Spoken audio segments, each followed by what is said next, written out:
Hello my dear parents. हम usually किस category बच्चों को बहुत ज़्यादा इंटेलेक्चुअल और इंटेलिजेंट बोलते हैं?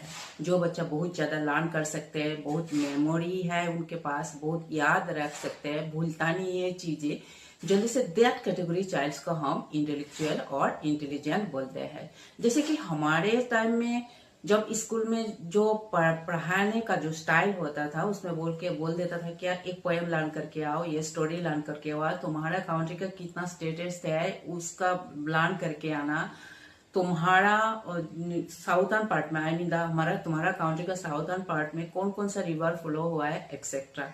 और ये सब हम किस बॉल में करते थे, हम मेमोराइज कर सकते थे। हमारे मतलब पढ़ने के बाद हमारे ब्रेन में वो सेटअप हो जाता है और याद रहता है, हम भूलते नहीं है। दिस कैटेगरी बच्चे इंटेलेक्चुअल बच्चे बोला जाता है। दिस ट्रेंड अभी भी चल रहा है हमारे। एक्चुअली ये इंटेलेक्चुअल का एक छोटा सा स्मॉल पार्ट है जो आज के जमाने में बहुत ही कम वैल्यूएबल है। वो क्यों है? क्योंकि ये सब के लिए आज के जमाने में गूगल और एआई है। तो आपको जान के हैरानी होगा, इसको एक्चुअल इंटेलिजेंट पावर नहीं बोलते हैं। ये इंटेलिजेंसी पावर का एक स्मॉल पार्ट है। ऐसा नहीं है इसका यूटिलाइज नहीं है, इसका भी बहुत यूटिलाइज है अभी। लेकिन जो होल इंटेलेक्चुअल होता है वो होता है जैसे रीजनिंग टेस्ट, एप्टीट्यूड, कोई ऑब्जर्वेशन।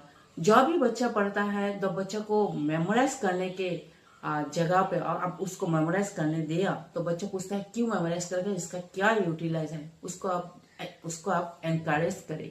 जब भी कुछ पढ़ने दे बच्चों को, ये ये हमारे प्रैक्टिकल लाइफ में कहाँ इम्प्लीमेंट होगा, ये सब का जरूरत है। न्यू जो एज आ रहे हैं वो लर्न और मेमोराइज का इम्पोर्टेंस बहुत घटने लग गया और घटेगा भी। तो नाउएडेज किस कैटेगरी का एजुकेशन इम्पोर्टेंट है? जैसे रीजनिंग टेस्ट, एप्टीट्यूड, एक के साथ दूसरा चीज का कंपेयर करके उसका एडवांटेज डिसएडवांटेज निकालना, कुछ नया चीजें क्रिएट करना। ऑब्जर्वेशन, डीप ऑब्जर्वेशन है। आप पढ़ाने गया तो बच्चा कुछ ऐसे भी क्वेश्चन कर देगा जो बुक में लिखा नहीं है, वो सब क्वेश्चन में आप एनकरेज करें। भले ही बच्चों का मार्क्स, क्योंकि हमारे एजुकेशन सिस्टम अभी भी ओल्ड सिस्टम में चल रहा है। एनएपी इस बारे में सोच रहे हैं एजुकेशन सिस्टम को चेंज करने के लिए।